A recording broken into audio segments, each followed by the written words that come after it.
guys, welcome to our weekly read aloud. You guys voted on a series of unfortunate events, which I was really excited about because it was one of my favorite series growing up. There's 12 books in the series, so we're definitely not going to get through all of them, but I really love this one. It's the first one called The Bad Beginning, so we'll definitely get to finish this. Like I said, I'm super excited to read it, and I hope you like it as much as I did. So the way this read aloud is going to work is every Tuesday, I'm going to post one chapter a week that you guys will get to listen to and have discussion questions in the comments, and then maybe even talk about it later in the week during a Google Meets video chat. So while you guys are listening, I am going to be playing a PowerPoint recording that's going to have the chapter written for you guys so you can follow along with the words as I read, which is really amazing for developing your reading skills. If you don't want to follow along, another really great thing you can do is just sit back and listen and try to visualize with me as I'm reading. So things I'm describing, try to picture it in your head. It's a really great strategy for reading as well. Another thing you could do, instead of picturing it in your head, do it like we did in class and just draw the pictures as I am reading the book. You could even pause every minute and make those little storyboards. If you happen to make that choice, maybe even take a picture and post your storyboards in the Google Classroom so that I can see your amazing drawings. I really miss doing those read alouds with you guys in class. So without further ado, here is The Bad Beginning, Chapter 1. If you are interested in stories with happy endings, you would be better off reading some other book.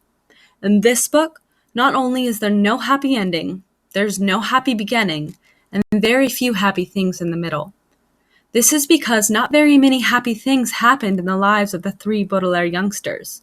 Violet, Klaus, and Sunny Baudelaire were intelligent children, and they were charming and resourceful and had pleasant facial features, but they were extremely unlucky, and most everything that happened to them was rife with misfortune, misery, and despair. I'm sorry to tell you this, but that is how the story goes. Their misfortune began one day at Briny Beach. The three Baudelaire children lived with their parents in an enormous mansion at the heart of a dirty and busy city, and occasionally their parents gave them permission to take a rickety trolley. The word rickety, you probably know, here means unsteady or likely to collapse. Alone to the seashore, where they would spend the day as a sort of vacation as long as they were home for dinner. This particular morning it was gray and cloudy, which didn't bother the Baudelaire youngsters one bit. When it was hot and sunny, Briny Beach was crowded with tourists, and it was impossible to find a good place to lay one's blanket. On gray and cloudy days, the Baudelaires had the beach to themselves to do what they liked. Violet Baudelaire, the oldest, liked to skip rocks. Like most 14-year-olds, she was right-handed, so the rocks skipped farther across the murky water when Violet used her right hand than when she used her left. As she skipped rocks, she was looking out at the horizon and thinking about an invention she wanted to build. Anyone who knew Violet could tell she was thinking hard because her long hair was tied up in a ribbon to keep it out of her eyes. Violet had a real knack for inventing and building strange devices, so her brain was often filled with images of pulleys, levers, and gears, and she never wanted to be distracted by something as trivial as her hair. This morning, she was thinking about how to construct a device that could retrieve a rock after you had skipped it into the ocean. Klaus Baudelaire, the middle child and the only boy, liked to examine creatures in tide pools. Klaus was a little older than 12 and wore glasses, which made him look intelligent. He was intelligent. The Baudelaire parents had an enormous library in their mansion, a room filled with thousands of books on nearly every subject. Being only 12, Klaus, of course, had not read all the books in the Baudelaire library, but he had read a great many of them and had retained a lot of the information from his readings. For example, he knew how to tell an alligator from a crocodile. He knew who killed Julius Caesar, and he knew much about the tiny, slimy animals found at Briny Beach, which he was examining now.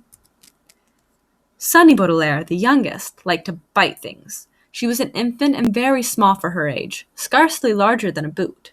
What she lacked in size, however, she made up for with the size and sharpness of her 4 teeth. Sunny was at an age where one mostly speaks in a series of unintelligible shrieks. except when she used the few actual words in her vocabulary like bottle, mommy, and bite. Most people had trouble understanding what it was Sunny was saying. For instance, this morning, she was saying, "Gak!" over and over, which probably meant, "Look at that mysterious figure emerging from the fog." Sure enough, in the distance, along the misty shore of Briny Beach, there could be seen a tall figure striding toward the Baudelaire children. Sunny had already been staring and shrieking at the figure for some time when Klaus looked up from the spiny crab he was examining and saw it too. He reached over and touched Violet's arm, bringing her out of her inventing thoughts. "Look at that!" Klaus said and pointed toward the figure. It was drawing closer, and the children could see a few details. It was about the size of an adult, except its head was tall and rather square. "What do you think it is?" Violet asked. "I don't know," Klaus said, squinting at it, "but it seems to be moving right toward us." "We're alone on the beach," Violet said, a little nervously. "There's nobody else it could be moving toward." She felt the slender, smooth stone in her left hand, which she had been about to try to skip as far as she could. She had a sudden thought to throw it at the figure, because it seemed so frightening. "It only seems scary," Klaus said, as if reading his sister's thoughts, "because of all the mist." This was true. As the figure reached them, the children saw with relief that it was not anybody at all, but somebody they knew, Mr. Poe. Mr. Poe was a friend of Mr. and Mrs. Baudelaire's, whom the children had met many times at dinner parties. One of the things Violet, Klaus, and Sunny really liked about their parents was that they didn't send their children away when they had company over, but allowed them to join in as long as they helped clear the table. The children remembered Mr. Poe because he always had a cold and was constantly excusing himself from the table to have a fit of coughing in the next room. Mr. Poe took off his top hat, which had made his head look large and square in the fog, and stood for a moment, coughing loudly into a white handkerchief. Violet and Klaus moved forward to shake his hand and say, "How do you do?" "How do you do?" said Violet.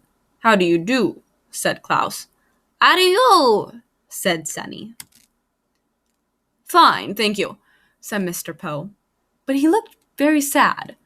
For a few seconds, nobody said anything, and the children wondered what Mr. Poe was doing there at Briny Beach, when he should have been at the bank in the city where he worked. He was not dressed for the beach. "It's a nice day," Violet said finally, making conversation. Sunny made a noise that sounded like an angry bird, and Klaus picked her up and held her. "Yes, it's a nice day," Mr. Poe said absently, staring out at the empty beach. "I'm afraid I have some very bad news for you children." The three Baudelaire siblings looked at him. Violet, with some embarrassment, felt the stone in her left hand and was glad she had not thrown it at Mr. Poe. "They perished," Mr. Poe said. "Your parents, in a fire that destroyed the entire house. I'm very, very sorry to tell you this, my dears." Violet took her eyes off Mr. Poe and stared out at the ocean. Mr. Poe had never called the Baudelaire children "my dears" before. She understood the words he was saying, but thought he must be joking, playing a terrible joke on her and her brother and sister. "Perished," Mr. Poe said, "means killed?" "We know what the word perished means," Klaus said crossly. He did know what the word perished meant, but he was still having trouble understanding exactly what it was that Mr. Poe had said. It seemed to him that Mr. Poe must have misspoken. "The fire department arrived, of course," Mr. Poe said, "but they were too late. The entire house was engulfed in fire and burned to the ground." Klaus pictured all of the books in the library going up in flames. Now he'd never read all of them. Mr. Poe coughed several times into his handkerchief before continuing. "I was sent to retrieve you here and take you to my home, where you'll stay for some time while we figure things out. I am the executor of your parents' estate. That means I will be handling their enormous fortune and figuring out where you children will go. When Violet comes of age, the fortune will be yours. but the bank will take charge of it until you are old enough." Although he said he was the executor, Violet felt like Mr. Poe was the executioner. He had simply walked down the beach to them and changed their lives forever. "Come with me," Mr. Poe said, and held out his hand. In order to take it, Violet had to drop the stone she was holding.